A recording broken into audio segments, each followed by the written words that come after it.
ऐसे नहीं हुआ कि कोई उपहार दे दिया भारत सरकार ने पतंजलि योगपीठ को कि लो भाई स्वामी जी आप मांग रहे थे एक बोर्ड बना दिया आपको। ऐसा नहीं हुआ है, एक लीगल प्रोसीजर के तहत हुआ है, एक मॉडल बाईलॉज बना है, केंद्रीय मंत्री की अध्यक्षता में लॉ मिनिस्टर के संयोजकत्व में एक मॉडल बाईलॉज बना जिसमें तय किया गया कि इतने मेंबर भारत सरकार के होंगे, इतने मेंबर स्पॉन्सरिंग बॉडी के होंगे और उन सदस्यों की क्या गुण होगा, क्या क्वालिफिकेशन होगा, कौन बन सकता है कौन नहीं बन सकता है, निर्धारित है। और एक्सप्रेशन ऑफ इंटरेस्ट जारी हुआ। यूआई समझ रहे हैं? यूआई मतलब जैसे टेंडर होता है, एक्सप्रेशन ऑफ इंटरेस्ट, कि देखें कौन कौन अपने इंटरेस्ट एक्सप्रेस करता है कि हम इसको चलाएंगे, वित्तीय संसाधन हम देंगे और हम इसको दिशा भी देंगे भारत सरकार के मान्यताओं के अंदर, भारत सरकार की रूपरेखा के अंदर, पूर्णतः स्वच्छंद होके नहीं, संविधान और भारत सरकार के एनसीएफ को मानते हुए, आरटीआई को मानते हुए, एनसीटीसी को मानते हुए हम आपके अपने इस मान्यता को जो आपने बोर्ड बनाया है कि आधुनिक शिक्षा में भारतीय ज्ञान परंपरा का सम्यक समन्वय होना चाहिए, हम इस दृश्य से चलाने के लिए पूरा सामर्थ्य झोंकेंगे और बिना किसी लाभ के झोंकेंगे। ये एक्सप्रेशन ऑफ इंटरेस्ट कई लोगों ने अप्लाई किया, कई संस्थाओं ने अप्लाई किया इस देश के, लेकिन चूंकि अवधारणा भी प्रारंभ में वर्षों से पूज्य स्वामी जी कह रहे थे और पीआरआई के माध्यम से, योग के माध्यम से आयुर्वेद का साइंटिफिक वैलिडेशन, योग का साइंटिफिक वैलिडेशन तमाम इंटरनेशनल पेपर्स में पब्लिश हुए और योग की क्रांति किया उन्होंने, स्वदेशी की बात की उन्होंने। इन कारणों से एक जो कहते हैं ना टेक्निकल क्वालिफिकेशन, कि कौन आदमी सबसे अधिक टेक्निकली क्वालिफाइड है बोर्ड चलाने के लिए इस उद्देश्य के तहत, और कौन आदमी फाइनेंशियली है, और दोनों में कौन ठीक है, तो दोनों आधारों पर पतंजलि योग पीठ को भारत सरकार ने लिखित रूप से आदेश किया कि ये स्पॉन्सरिंग बॉडी होगी, ये भारत सरकार द्वारा सृजित बोर्ड की स्पॉन्सरिंग बॉडी पतंजलि योग पीठ होगी। ये इसकी यात्रा है पूरे जन्म की। तो आप क्या समझ रहे हैं कोई आएगा सरकार और कह देगी लो हट गई? अरे आईसीएससी, जिसको कि कभी भारत सरकार ने ना तो बनाया, ना तो मान्यता दिया, ना किसी विद्यालय से, अपने किसी विद्यालय से मान्यता ली, उसको नोटिस भी दिए भारत सरकार कि भाई आप ये बताओ हुजूर कि आप किस तरह अपने को नेशनल बोर्ड कहते हो। वो चले गए हाई कोर्ट कि जनाब लड़कों का बड़ा हित होगा अगर ये सरकार हमसे रूठ गई तो हाई कोर्ट ने ऑर्डर कर दिया कि नहीं ठीक है, इतने सालों से बोर्ड चल रहा है तो चलने दो। ठीक, उस बोर्ड के लिए तो आप लालायित हो पढ़ाने के लिए बच्चों को।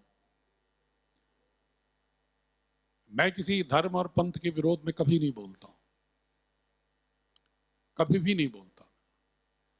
मैं अपनी फिलॉसफी, अपने धर्मों और राष्ट्र के लिए जो सबसे उचित है जीवन दर्शन, उसकी बात करता हूं। लेकिन आईसीएससी जो अभी पूर्णतः एनसीएफ से भी अलाइंड नहीं है, उसके सिलेबस देख लो, लेकिन आप आईसीएससी की ओर तो लोग कहेंगे नहीं बहुत बढ़िया विद्यालय है, क्योंकि उसमें नाम लिखा हुआ कॉन्वेंट, उसमें लिख देंगे ग्लोबल। आप लोगों से बहुत सारे लोग लिखते हैं, माफ करिएगा बुरा न लगे, ये नाम लिख करके हम अट्रैक्ट करते हैं, ये भी मैकाले का विषय ही है। आपको मालूम है एकेडमी शब्द कहां से आया? जो बड़े होते हैं फलाना एकेडमी लिख करके बड़े खुश होते हैं, और गुरुकुल लिखने में शर्म लगती है। गुरुकुल तो पिछड़ापन है, एकेडमी लिख दोगे तो बड़ा भारी भरकम सा लगेगा। एकेडमी शब्द कहां से आया मालूम है? जैसे हमारे पुराणों में बहुत सारे महानायक हैं ना, उसी तरह ग्रीक पुराण में, ग्रीक भाषा के पुराण में एक पौराणिक मिथकीय व्यक्तित्व है एकाडमस। उसके नाम पर प्लूटो साहब ने ईसा के 300 साल पहले अपनी एक एकेडमी बना ली। अरे कितनी गुलामी करेंगे हम, नाम भी उन्हीं का रखेंगे, पढ़ाएंगे भी उन्हीं का, और कहेंगे देश को फर्स्ट होना चाहिए, पूरी दुनिया में विश्वगुरु होना चाहिए। मजाक कर रहे हैं हम? विश्वगुरु कहां से होंगे? हम तो नकलची होंगे। अच्छे शिष्य भी नहीं हो पा रहे हैं, गुरु होना तो बहुत दूर की बात है। इसलिए भारतीय शिक्षा बोर्ड में एक आमूल चूल परिवर्तन करने की कोशिश हो रही है। हम कपड़े में पैबंद नहीं बना रहे हैं कि यहाँ फट जाए तो यहाँ सिल लो, यहाँ फट जाए तो यहाँ सिल दो, यहाँ भारतीय ज्ञान परंपरा थोड़ा सा यहाँ लगा दो, थोड़ा सा यहाँ पर पढ़ा दो, पुरानी किताब में थोड़ा सा 2 लाइन ऐसे डाल दो, जैसे प्राइवेट पब्लिशर बेचते रहते हैं किताब, उसको डिजाइन बना के भेज देते हैं। और आप लोगों ने बहुत सारी किताबें ली होंगी। 2023 29 सितंबर को आता है एनसीएफ। कब आता है? आपको डेट याद करा रहा हूं, 29 सितंबर 23। और नवंबर किताब 2023 में आ जाती है एनसीएफ कंप्लाइट, मोहर लगा के, और आप उसको आंख मूंद के खरीद लेते हो। ये बताओ 29 सितंबर को आया, कौन सा जादू का पिटारा उसने लगाया कि पूरे के पूरे इतने विद्वान मिलकर के 5 साल तक मंथन करके न्यू एजुकेशन पॉलिसी लाए, एनसीएफ लाने में भी उन्हें उसके बाद भी 3 साल लग गया। और ये हुजूर के पास कौन सा था ताला, चाबी, कि इन्होंने 1 महीने में सारी किताब उठा के दे दिया आपको और आपने मान भी लिया। कभी गौर करिएगा, इसलिए डेट याद करा रहा था मैं। जिसको बनाने में पसीना छूट गया हमको, 2000 प्रोफेसर्स और 4000 शिक्षकों के साथ 18 20 घंटे हमारी टीम जानती है कि 18 20 घंटे काम करके फिर भी मैं पुस्तक को बनाने में मुझे वक्त लग गया। अभी भी 9वीं 10वीं की किताबों में मंथन कर रहा हूं मैं कि सोशल साइंस और साइंस बनाना है तो किस तरह की बनानी है। उसके लिए कम से कम 20 विश्वविद्यालयों में, इंस्टीट्यूट्स में जाकर के मैं दिन भर गोष्ठियां कर रहा हूं 20 25 प्रोफेसर्स के साथ कि ये कैसे, एक बहुत ही मिश्रण नहीं चाहिए हमें, अगर साइंस की भाषा में कहें, हमें मिक्सचर नहीं चाहिए टेक्स्ट बुक में किसी कंटेंट में, हमें यौगिक चाहिए, कंपाउंड। 10 तक केमिस्ट्री सब लोग पढ़े हैं, जानते होंगे क्या डिफरेंस है यौगिक और मिश्रण का। तो हमें यौगिक चाहिए कि भारतीय ज्ञान परंपरा, आधुनिक शिक्षा इस तरह से आपस में गुथी, संरक्षित हो, बुनी हुई हो कि बच्चे के मन में ऐसा न लगे, सेपरेशन न आए।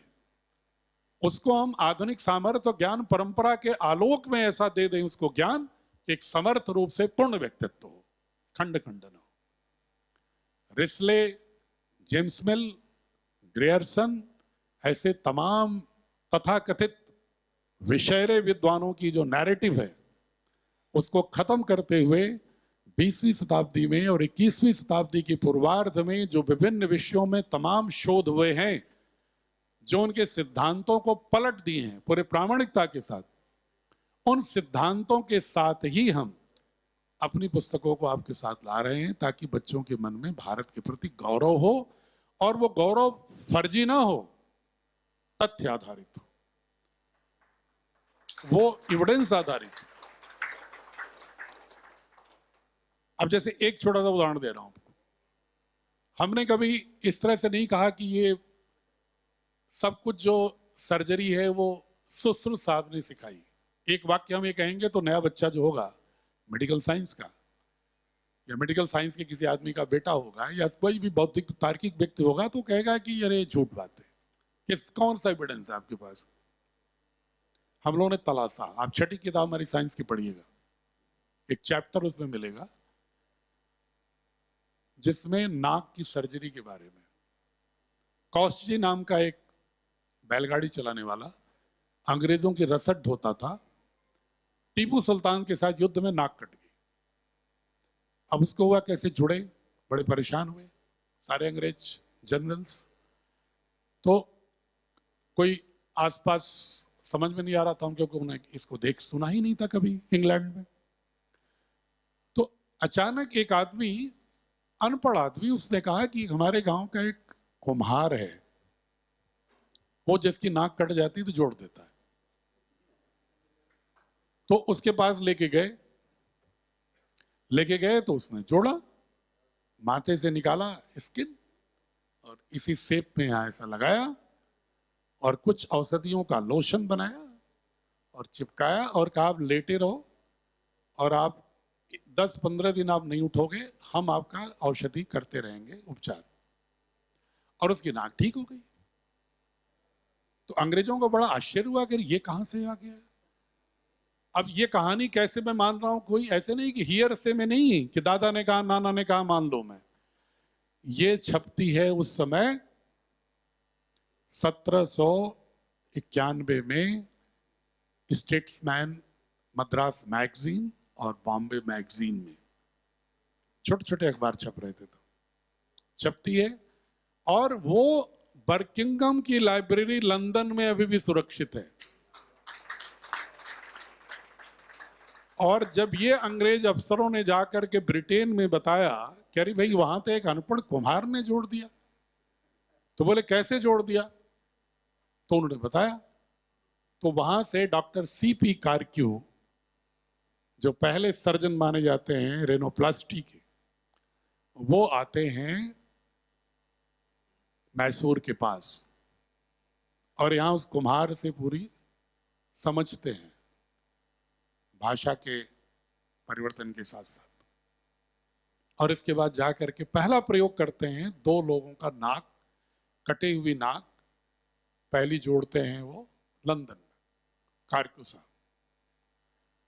और ये बात कार्क्यू साहब ने खुद अपने जर्नल में रिसर्च पेपर में लिखा है, जो बकिंघम लाइब्रेरी में अभी भी है, और उसके उदाहरण के साथ हमने किताब में दिया है। ऐसा नहीं कि हमने सिर्फ चर्चा कर दिया कि कार्क्यू साहब का बकिंघम में ये है, तुम ढूंढो तुम्हारा काम। नहीं, झूठ नहीं बोलते हम चूंकि साइंस का आदमी है, बार बार कह रहा हूं, बुरा मत मानिएगा। साइंस का आदमी एविडेंस के बिना नहीं बात करता है। अगर वो नहीं बात करता है बिना एविडेंस के कर लेता है तो साइंस का आदमी नहीं, वो माँ झूठा है, वो तो फिर गपोड़ा है। तो हमने तलाशा कि भाई ये कहानी हम तभी लिखेंगे साइंस की किताब में जब हमें वहां का आर्कियोलॉजिकल जो डिजिटल लाइब्रेरी है उससे हमें मिल जाए, और उसका स्नैपशॉट मंगा के अपनी पाठ में हमने स्नैपशॉट भी मैगजीन्स के भी और बकिंघम जर्नल्स का भी लगाया हुआ है, आप पढ़िएगा। तब उसके बाद लिखा सुश्रुत संहिता का श्लोक, ये बताने के लिए कि देखो ये कुम्हार कहां से जानता था। ये चूंकि हजारों साल से हमारी परंपरा हियर कान टू कान, जनरेशन टू जनरेशन ये ट्रांसमिट हुई है। और हम मानते हैं कि यूरोप से रेनोप्लास्टी हुई, प्लास्टिक सर्जरी हुई, जबकि ये तो इतिहास हमारा है। जब ये बोध होगा हमारे लोगों को तो लगेंगे कि मैं उन आविष्कारकों का के पूर्वजों का संतान हूं। स्वामी जी कह रहे थे ना कि ऋषियों की संतान हूं, मैं कहता हूं आविष्कारकों का संतान। क्यों? क्योंकि ऋषि शब्द को मैं व्याख्या करता हूं, ऋषि रिसर्चर भवा, रिसर्चर से ही ऋषि शब्द बना, ऋषि शब्द से ही रिसर्चर बना। जो ऋषि है ना वो रिसर्चर था। रिसर्चर शब्द जो है वो ऋषि शब्द का ही यूरोपियन अपभ्रंश है, क्योंकि सारी भाषाओं की जननी कौन है? संस्कृत है। ये हमारी बात को हो सकता है कोई न माने कि भाई एनपी सिंह भारत के बोल रहे हैं, लेकिन अमेरिका का 20वीं शताब्दी का सबसे बड़ा फिलासफर विल डुरांट कहता है, विल डुरांट, पढ़ लीजिएगा कि गूगल में उसका लेख, उसकी पुस्तक है। वो कहता है कि हिंदुस्तान ही जननी है पूरे विश्व की संस्कृति की, और सभी भाषाओं की जननी भी संस्कृत ही है पूरे विश्व की। तो मैं कहता हूं जननी नहीं हो लेकिन किसी की नानी तो जरूर है। हो सकता है मां कोई पीढ़ी दर पीढ़ी चेंज हो, नानी और परनानी तो है ही हो संस्कृत। तो ये ज्ञान परंपरा को मैं एक झलक दिया आपको कि हम अपनी ज्ञान परंपरा को इस रूप में पढ़ा रहे हैं। ज्ञान परंपरा को अंधविश्वास के रूप में नहीं पढ़ा रहे हैं कि कुछ भी कह दो कि भाई वो गणेश जी का जो है शंकर जी ने जो है वो ट्रांसप्लांट कर दिया। ठीक है, किया होगा नहीं किया होगा, मैं इस पर कोई टिप्पणी नहीं कर रहा हूं, लेकिन मैं इसको पुस्तक में नहीं लिखूंगा क्योंकि मेरे पास कोई इसका ऐसा प्रमाण नहीं है कि कोई तर्कशील आदमी मुझसे प्रश्नों के खड़ा करे तो मैं निरुत्तर हो जाऊं। इमोशन में नहीं लिखूंगा, नकारता भी नहीं, हो सकता आज निकल मिल जाए कोई अभिलेख, लेकिन हम उसको तब तक पुस्तक में नहीं देंगे कि बाल मन को कोई भी ऐसी चीज नहीं देना चाहिए जो कल को कहे कि हमारी पहले वाली पीढ़ी ने मेरे साथ प्रवंचना किया, धोखा किया, या उसको जिस चुनौतियों का सामना करने के लिए जो सामर्थ्य हमारे पास होना चाहिए था, उस सामर्थ्य से हमको वंचित रखा। अगर आप प्रेम करते हैं किसी अपने पीढ़ी को, तो उसको गाड़ी दे देना, चॉकलेट दे देना, कपड़े दे देना, मॉल घुमा देना, ये प्रेम नहीं है। प्रेम है आप किस प्रकार की प्रकृति उसको सौंप रहे हो, किस तरह की प्रवृत्ति उसको सौंप रहे हो, किस तरह का उसको ज्ञान सौंप रहे हो, ये असली प्रेम है। तो भारत से प्रेम है, भारत के अपने संतानों से प्रेम है, तो भारत की ज्ञान परंपरा का मॉडर्न कॉम्पिटेंसी के साथ होना चाहिए। तो ये बोर्ड कोई सरकार आए। अच्छा एक और बता दूं, आप तो राजस्थान के हैं ना, हर राज्य सरकारों ने भी मान्यता दी भारत सरकार के बनाने के बाद। और संयोग से आपको शायद भ्रम तोड़ूं मैं आपका, कि राजस्थान में जो आदेश निर्गत हुआ ना भारतीय शिक्षा बोर्ड का, वो कोई आदरणीय भंवरलाल जी का आदेश नहीं है, या अशोक गहलोत जी की सरकार में जारी हुआ था। इसमें कोई पार्टी लाइन नहीं है। मैं सिर्फ ये बताना चाह रहा हूं कि इसका किसी पार्टी से कोई रिश्ता नहीं है। इसका रिश्ता प्रधानमंत्री और मुख्यमंत्री से है। प्रधानमंत्री ने बोर्ड बनाया भारत के, और प्रदेशों के मुख्यमंत्रियों ने उस आदेश को कुछ कॉन्करेंट लिस्ट में शिक्षा, उसको अपने आप ही उन्होंने विधिमान्य मान लिया। ये उनकी संवैधानिक मजबूरी है, संवैधानिक आवश्यकता है। तो इसलिए कोई पार्टी लाइन का ये बोर्ड नहीं है। और दूसरा, किसी एक सिद्धांत विशेष का बोर्ड नहीं है। आप हमारी पुस्तक पढ़िए, आपको पहली से पांचवी में ही, आप गौर से, मैं सबसे आग्रह करूंगा कि बहुत थोड़ा समय लगेगा। आप सभी लोग विद्यालयों से भी जुड़े हैं और विद्यालयों के संगठनों के पदाधिकारी भी। आप एक बार किताबें देख लो, मेरी बात मत मानो, क्योंकि मैं मानता हूं कि एक वैज्ञानिक स्वभाव होना चाहिए प्रत्येक व्यक्ति का, कि कोई कुछ भी कहे पहले उसको तथ्य तर्क प्रमाण पर देखना चाहिए। आप हमारी पुस्तकें देख लो, आप पहली से पांचवी तक की पढ़ लो, छठी की साइंस पढ़ लो, 4-5 किताबें पढ़ लो। आप सिर्फ अच्छा नहीं ज्यादा पढ़ सकते हो तो हर विषय की हमारी तीसरी और छठी की किताब पढ़ लो। 3 स्टेज है ना, मान लो 4 स्टेज है शिक्षा में। अभी सेकेंडरी की तो बनाए नहीं हम, लेकिन हमने फाउंडेशन की बनाई है, प्रिपरेटरी की बनाई है और मिडिल की बनाई है। आप किसी एक कक्षा के सारे विषय किताब हमारी पढ़ लो, इतना तो पढ़ सकते हो। आप ज्यादातर तो शिक्षक भी होंगे आप लोग, आप उसको पढ़ के देखना, जो मैं कह रहा हूं वो प्रतिबिंब आत्मा के रूप में दिखेगा कि नहीं दिखेगा। नहीं दिखेगा तो मुझे सुझाव देखना। मैं बिना किसी अहंकार के विनम्रता से स्वीकार करते हुए, क्योंकि मैं स्वयं मानता हूं कि वो कोई परफेक्ट नहीं है, उस दिशा में एक कदम है। उसे मुझे परफेक्शन लाने में सारे लोगों की सुझाव, एक सहयात्री सबको होने के बाद एक सामूहिक प्रज्ञा से ही बनेगा। लेकिन एक कदम उस दिशा में आपको जरूर दिखेगा।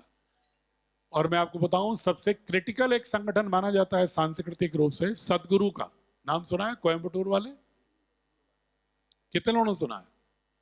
ईशा फाउंडेशन, वो सबसे अधिक क्रिटिकल हैं और अंग्रेजी में भाषण देते हैं अपना। और सारे मिडिल क्लास के जितने हैं लॉजिकल बात करने वाले लोग, ज्यादातर तमाम लोग उनके शिष्य हैं। उन्होंने सबको टीम बुलाया था, मैंने उनकी टीम भी आई थी और उन्होंने हमारी किताब पढ़ी। और आपको प्रसन्नता होगी जान करके कि उन्होंने, ईसा फाउंडेशन ने अपने सारे विद्यालयों में भारतीय शिक्षा बोर्ड की पुस्तकें लगा दी और उन्होंने लिख करके भेजा है हमारे पास एप्रिशिएशन कि we examined, analysed all the textbook of Bharat related with the Indian education system, but we found your book excellent in modern science and technology and rooted in Indian ethos. भारतीय संस्कृति की जड़ों से जुड़ा हुआ, आधुनिक विज्ञान के लिए आवश्यक महत्तम सामर्थ्य के साथ अगर कोई पुस्तक मुझे मिली तो आपकी, इसलिए मुझे बल्क में ऑर्डर चाहिए। और उन्होंने अपने सारे विद्यालयों को बल्क में लेना था तो उन्होंने जीएसटी रजिस्ट्रेशन कराया अपना हमारे बोर्ड से और पुस्तकें ले गए। तो मैं एक झलक बता रहा हूं कि जो पढ़ रहा है उसको, जो क्रिटिकली एग्जामिन कर रहा है, उसके सारे संशय अपने आप खत्म हो जाते हैं कि मैं किसी भारत के किसी पंथ का समर्थक नहीं हूं, मैं भारत के किसी एक विश्वास बिलीफ सिस्टम का समर्थक नहीं हूं, मैं किसी कोई ऐसा प्रतिबद्धता नहीं है पुस्तक में, हमारी निजी मान्यता हो सकती है, मैं किसी क्षेत्र विशेष का की प्रतिबद्धता नहीं है, मुझे किसी समुदाय विशेष की प्राथमिकता प्रतिबद्धता नहीं है। भारतीय शिक्षा बोर्ड को अगर प्रतिबद्धता है तो भारत से है, अखंड भारत से है। जो आचार्य चाणक्य ने चंद्रगुप्त के गढ़ते समय, शिल्पन के समय कल्पना की थी कि हमें एक ऐसा साम्राज्य चाहिए कि खंड खंड में जो भारत है उसको अखंड होना पड़ेगा। तो 140 करोड़ लोगों को एक साथ खड़ा होना है। अलग अलग खड़े होंगे तो हम लड़ते रहेंगे आपस में। हम लड़ने वाले लोग नहीं बनाने हैं। हम अपनी शरीर के मोर देन 39 ट्रिलियन सेल्स को आपस में लड़ा करके कैंसर नहीं बनाना है शरीर में। हमें भारत को एक आरोग्य से पूर्ण एक समर्थ राष्ट्र बनाना है, जो पूरी दुनिया में कोई अगर आंख उठाए तो उसकी आंखें निकालने का साहस रखता हो, ऐसा भारत बनाना है। किसी भी आंतरिक रूप से हमारी कमजोरियों का फायदा उठाने की किसी की कोई हम संभावना ही ना दे, ऐसा भारत बनाना है। उसके लिए क्या करेंगे वो हमारी पुस्तकों में झलक दिखेगी। हाँ, पूरी दुनिया एक बात मान रही है और वो हमारी भारतीय शिक्षा बोर्ड आपको प्रमुखता से मिलेगा। उसको पूरी दुनिया कह रही है। आज 21वीं शताब्दी का सारे पाश्चात्य दार्शनिक कह रहे हैं।